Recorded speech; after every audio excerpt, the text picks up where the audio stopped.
Morning, everyone.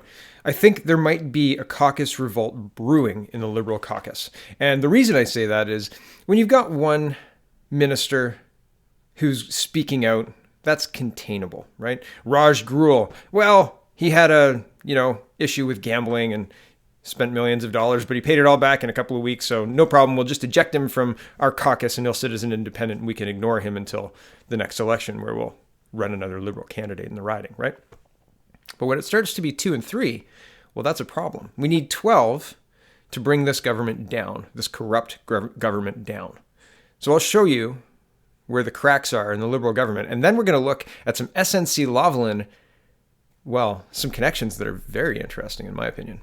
Here is Mark Eking, who will not seek re-election. So he's stepping down. MP from Sydney, Victoria. He's not with these Liberals, he says. See you later. It's been a lovely career. Here's Wayne Long, who's saying that we need to hear from the Attorney General, Miss Wilson-Raybould herself, in order to clear the air. And this is a Liberal saying that. And he says, I recognize that I'm a Liberal, but we need to hold this government to account. And I'm paraphrasing. Link is in the description. Please do go read his statement. I've read it in other videos, so I won't rehash it now. And here is Navdeep Bains, the most recent clink in the armor. He says, quote, we need to hear from the Attorney General herself, Navdeep Bains, on SNC Lavalin affair. And again, the link will be in the description, but essentially he's saying, it's difficult to clear the air without hearing from Jody Wilson-Raybould herself. So I agree. This is a necessary step. And the fact that Mr. Trudeau has taken it upon himself to speak so much on Miss Wilson-Raybould's behalf that, he's done a cross-country tour saying what he thinks that his interpretation of his privileged conversation was. So, it's interesting. It'll be interesting when Ms. Wilson-Raybould is able to share her version, if she ever is. Here's the main part of today's video. I saw this tweet, and it's Victoria59 says, there's a lot hidden from Canadians. This was tweeted earlier today, then mysteriously taken down, has resurfaced via Canadian Patriots. And I didn't know anything about this, but it put me into a little bit of a rabbit hole today. It says, the Quebec Pension Fund is the largest shareholder of SNC stock. Saudi Arabia is SNC's biggest customer. Now do the math on why Quebec keeps blocking Alberta pipelines. And as an aside, Trudeau himself is also a vested stakeholder in SNC. The only thing I can't confirm in this tweet is about Trudeau himself being a vested stakeholder. I just ran out of time. I've got a meeting to get to and lots of stuff happening today. Lots of fun stuff. Family day, right? Skating. But here's what I found with the other stuff. So here is an April 21st, 2017 article talking about the CDPQ, and the CDPQ is the Quebec Pension Fund. And it took me a little while digging to understand that. We're going to see their page. Here's the CDPQ page, and it says, created in 1965, the CDPQ today manages more than $300 billion. We invest our clients' funds worldwide, targeting high-quality assets rooted in the real economy. And I'm just going to scroll down. Our clients, our purpose, and it says we manage funds for 40 public and parapublic organizations, mainly pensions and insurance plans. Through them, we work to generate stable, solid returns for Quebecers. Okay, and they have a subsidy as well. This is the CDPQ Infra, and this is infrastructure, right? It's an infrastructure building arm. It says the CDPQ Infra business model aims to foster effective execution of major public infrastructure projects. It allows CDPQ Infra to generate commercial returns while the government continues to be responsible for identifying proposed projects, determining the public interest to address, and approving the solution to implement on the basis of the options proposed by the CDPQ Infra. So this is a business. It's like hand in glove with the government, if you understand my meaning, right? You work together and you just spend those funds. You spend them. Here is the private journal reporting in April 2017. SNC Lavalin Group has reached an agreement to acquire the entire issued and to be issued share capital of W.S. Atkins PLC for £20.80 per share in cash, representing an aggregate cash consideration of approximately £2.1 billion sterling or 3.6 billion Canadian dollars. Headquartered in the UK, Atkins is one of the world's most respected consultancy in design, engineering, and project management, with a leadership position across the infrastructure transportation and energy sector. Tracing its roots back to 1938, Atkins today has 18,000 employees with revenues approximately $2 billion in 2016 and is geographically diversified in the US, Middle East, and Asia, together with a leading position in the UK and Scandinavia. The acquisition will be funded through a combination of equity and debt issuance supported by the Caisse de dépôt at Placement de Quebec. And sorry, that's terrible. That's the CDPQ, right? That's it. The SNC Lavalin's biggest shareholder. As of March 13th, 2017, the CDPQ beneficiary owned or controlled or directed, directly or indirectly, 18,504,200 common shares, representing 12.3% of the outstanding common shares. Following the closing of the acquisition, CDPQ will increase its stake in SNC Lavalin in addition to a stake in 407 International Inc. And it's just, there's a bunch of the acquisition is packaged and consists of, and there's a bunch of them, but 400 million privately placed subscription receipts with the CDPQ, backstopped by 400 million unsecured bridge credit finance facility with the CDPQ.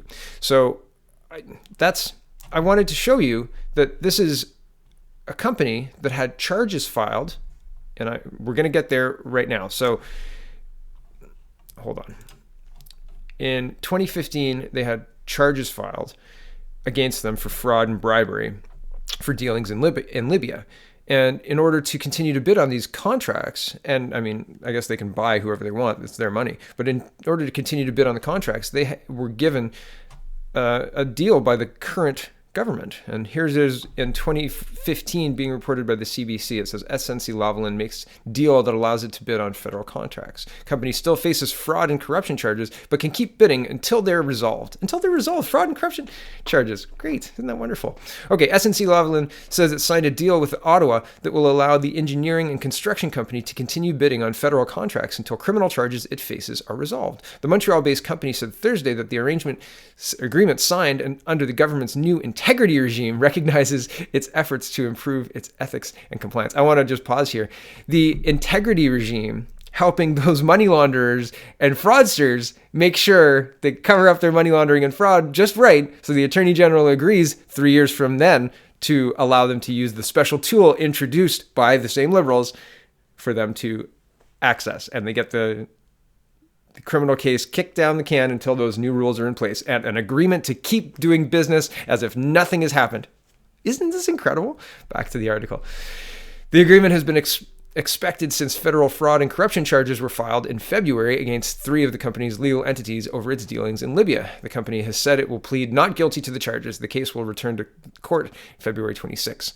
Bruce has previously said the charges have limited the firm's competitiveness in its target markets in many G7 countries. SNC Lavalin has been pushing for so-called deferred prosecution agreements found in other countries that would allow companies to settle corporate corruption cases. Leon Azerzaijan, sorry if I've got your name wrong, sir, of National Bank Financial called the agreement a first step in resolving the matter. Quote, while this does not imply a final solution to the pending legal issues, it should certainly be comforting for investors to know that SNC can and will be able to bid on Canadian government contracts, he wrote in a report.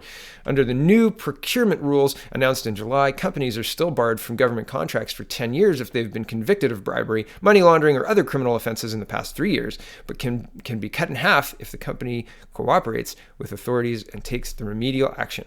Governments can also suspend supplier for 18 months if it has been charged or admitted guilt to a listed offense.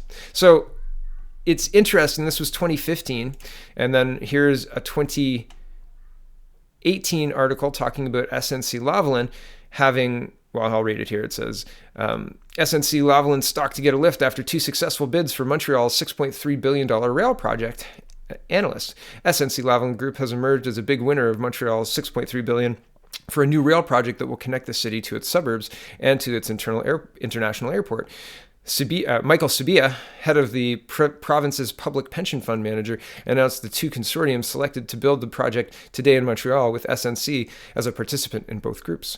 I scroll down. The light rail project is expected to be ready by the summer of 2021. The plan has been slightly changed and it will now include 26 stations along 67 kilometers automated light rail network. The Caisse de dépôt pension fund, that's this one right here, the CP, or what it's called, CDPQ, right? Caisse de, right? is, that's the wrong one.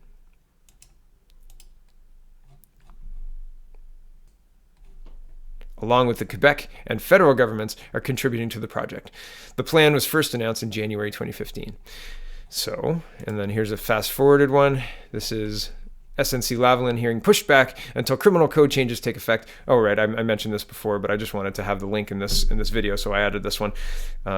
They pushed it back to make sure that they could access the new, quote, tool of deferred agreements, even though they gave them this special get out of jail free ticket in 2015 to continue bidding on government contracts until this whole matter is resolved. Don't worry about those criminal charges pending. This whole matter will be resolved.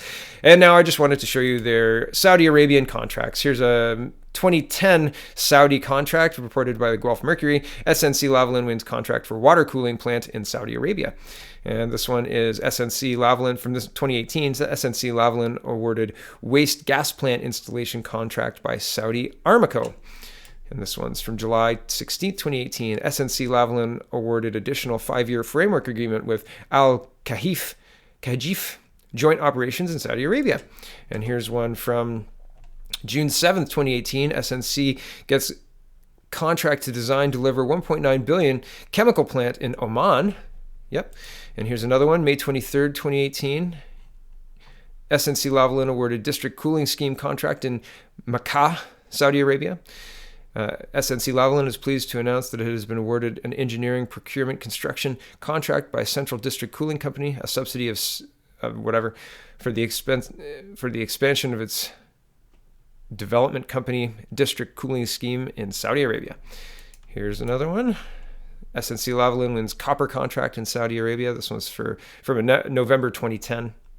And SNC Lavalin wins multi-million-dollar Saudi Aramco contract from April 2018. That might have been a doubling up, so I apologize if there's a double up. I think there's only this one, if there are double ups. But I find it interesting. Quebec is staunchly against oil. There is no social license for Canadian oil in Quebec. Is that right? So what's going on with the biggest construction and engineering firm having billions of dollars of contracts tied up in Saudi Arabia? Saudi Arabia deals mostly in kittens. No, it's something rhymes with, what is it again? Saudi Arabia deals in oil. Right, so where's the social license for that? Right? And where's the social license for blatantly breaking the law, having fraud and corruption charges pending, and then getting a deal, a sweetheart deal from the integrity regime, the new integrity regime, to say, you guys keep going ahead. You keep on keeping on, Quebec. We need to keep those oil jobs going in Saudi Arabia, right? Or am I misunderstanding? Could be me. Quite interesting. This crony capitalism needs to end. Check out the People's Party of Canada.ca. And let me assure you, everyone, I'm not delusional. I understand how challenging the prospect of creating the People's Party and then becoming the Prime Minister with the People's Party. I understand how difficult a prospect that is. I still support Maxime Bernier. I don't support this soft change to, oh, well, maybe the prosecutor needed this tool to protect Canadian jobs. I'm telling you, there's a whole lot more to the story, Andrew Scheer, and I think you know more than you're letting on, right? So I can't support that garbage. I am going to support the person who seems to actually want to put Canada first instead of Saudi oil in Quebec, right? And division and insanity and carbon taxes. Okay, thank you for watching. I'm not delusional. I'm not. I support Maxime Bernier 100%, and I am in my full right mind. Thanks for watching, everybody. Have a wonderful day, and check out the People's Party of Canada.ca.